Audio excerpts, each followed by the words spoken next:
Dan Andrew. Andrew miet ħabta u sabta b'emorraġija f'moħħu. Kellu biss 20 sena. Wara li miet, lil Andrew ħadulu l-organi u salvaw 7 persuni. Wara t-traġedja ta' binhom, il-familja tiegħu bdiet il-kampanja Life After Drew biex aktar nies jirreġistraw biex jagħtu l-organi wara li jmutu. Ħafna Maltin diġà rreġistraw, fosthom ħafna personalitajiet.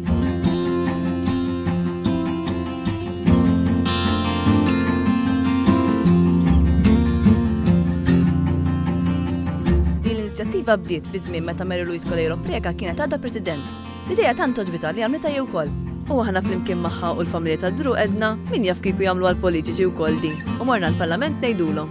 Ninsabu qudiem il-Parlament għax illum membri parlamentari se jagħmlu xi ħaġa kemm xejn differenti mis-soltu. Se jirreġistraw ruħhom biex ikunu organ donors. Attività importanti ħafna li fil-Parlament Malti fl-Olesus tal-pajjiż imdawwar bil-Deputat Prim-Ministru, bil-membri parlamentari miż-żewġ naħat tal-Kamra.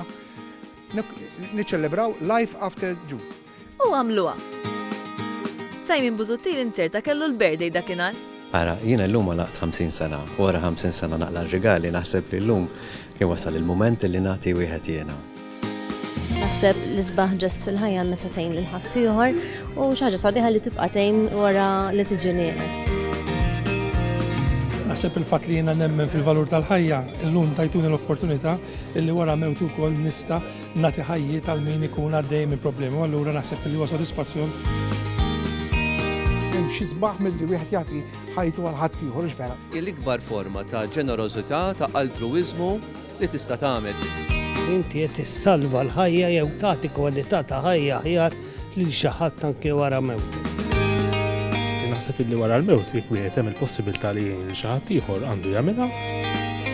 Fil-verità m'hemm xejn titlef, ħlief li llum naf illi jekk jiena ma nibqax ħaj. Hemm xi ħadd li ser ikun qed igawdi minn. Dan huwa moment li iktar milli x'qiegħda nagħmel jien inħeġġeġ l-oħrajn biex jagħmlu bħali. Anke l-Speaker irreġistra u faħħar lill-Onorevoli Ivan Bartolo li ġata organu lil ħaddieħor matul ħajtu. Imma rrid ngħid li fostna għandna wieħed Ivan Bartolo hawnhekk eħdejja illi dan mhux qed jistenna l-mew, dan f'ħajtu wkoll ta'. Ftit xurilu Ivan Bartolo ta' kilwa lil ġuvni li ma jafux.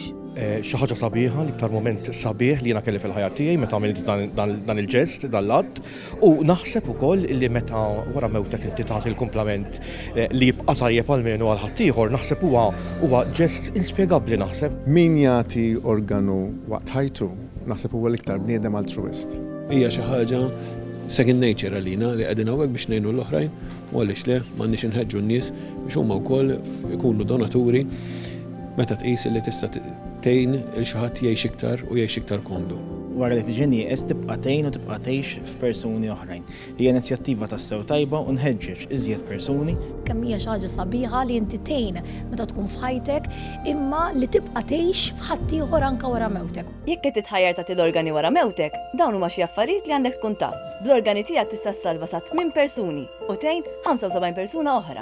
F'Malta 3% biss huma rreġistrati bħala donaturi. Kulħadd jista' jkun donatur. Jekk għandek il-fuq minn 16 sena, tista' tirreġistra. U biex tirreġistra vera faċli, kull ma toħodlok 30 sekonda. Idħol fis-sit www.organdonation.gov.mt jew ċempel 2595 3324.